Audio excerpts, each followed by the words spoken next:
అందరికీ చూసారా దుబాయ్ రోడ్లు అన్నీ ఎలా ఖాళీ ఉన్నాయో. ఇఫ్తార్ టైం అండి ఇది. కరెక్ట్గా మేము ఇఫ్తార్ టైం అప్పుడే బయటకు వస్తాము. రోడ్లన్నీ ఖాళీగా పీస్ఫుల్గా ఉంటాయి, ట్రాఫిక్ కూడా ఉండదు అని చెప్పేసి మేము వచ్చేసి ఫిరా స్వీట్స్కి వచ్చాము. ఇక్కడ కునాఫా అయితే చాలా ఫేమస్ అజ్మాన్లో. మేము ఎప్పుడు ప్రతిసారి ఇక్కడికే వస్తాము. ఈ ఫిరా స్వీట్స్ వాళ్ళకి చాలా బ్రాంచెస్ ఉన్నాయి. మేమైతే ఈ కునాఫా సెలెక్ట్ చేసుకున్నాం 10 దరంది.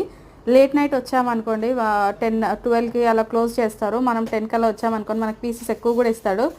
ఇఫ్తార్ టైం కదా ఎక్కువ ఇస్తాడని వస్తే ఎప్పుడులాగే 4 పీసెస్ ఇస్తాడనమాట. 5 పీసెస్ ఇస్తాడు అనుకుంటే. మంచిగా కునాఫా మీద పిస్తా పౌడర్ ఎక్స్ట్రా వేయించుకొని ప్యాక్ చేసి మా హస్బెండ్ 10 దరం బిల్ పే చేసి ఇంకో వచ్చేసామన్నమాట. ఇలా లోపల అవన్నీ ఉంటాయి, సిరప్స్ అని రకరకాల కునాఫాలు. లోపల సిట్టింగ్ ఏరియా కూడా ఉంది. ఇంకా తీసేసుకొని మేము బయటకు వచ్చేసాం. రోడ్ అయితే ఎంత ప్రశాంతంగా ఉందో, చాలా పీస్ఫుల్గా ఉంది అస్సలు. ఇది దుబాయ్లో ఉన్న సిలిండర్ అలానే ఉంటాయి అన్నమాట, అలా ట్రక్లో వస్తాయి. ఇంక ఇంటికి కునాఫా తీసుకొచ్చి మేము సిరప్ ఇస్తాడు, ఇలా షుగర్ సిరప్ కావాలంటే వేసుకోవచ్చు. నేను మీకోసమని వాళ్ళు వేస్తున్నా, కానీ నేను అసలు సిరప్ వేసుకోవడం ఇష్టపడను.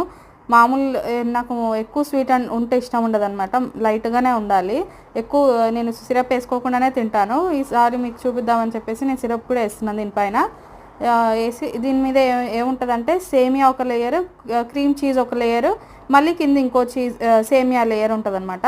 చూసారా చీజ్ ఎంత తిక్కుగా ఉందో.